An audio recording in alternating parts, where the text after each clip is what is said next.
இன்றைய ஆன்மீக தகவலில் அதாவது நம்ம வீட்டில் நிரந்தரமாக லக்ஷ்மி தேவி ஐஸ்வர்யம் நம்ம வீட்டில் தங்கணும் அப்படின்னா இரவு நேரத்தில் வந்து நம்ம பால், தயிர், மோர், உப்பு இதெல்லாம் வந்து நம்ம கடனாகவோ இல்லை அவர்களுக்கு நம்ம தரக்கூடாது, வெளியே போகக்கூடாது நம்ம வீட்டை விட்டு. அதே மாதிரி குப்பையை ராத்திரியில் வெளியில் கொட்டக்கூடாது.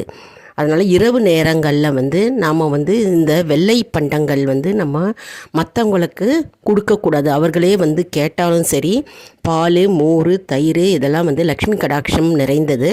இது நம்ம மற்றவங்களுக்கும் தரக்கூடாது, கடனாகவும் மற்றவங்களுக்கு இரவு நேரத்தில் தரக்கூடாது. அதே மாதிரி குப்பைகளை நம்ம அள்ளி இரவு நேரத்தில் வெளியில் கொட்டக்கூடாது.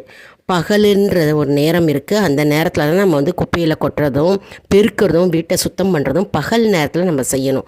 இரவு நேரத்தில் வீட்டை சுத்தம் பண்ணுறதோ குப்பைகளை கொட்டுறதோ செய்யக்கூடாது. நம்ம சேனலை லைக் பண்ணுங்கள், ஷேர்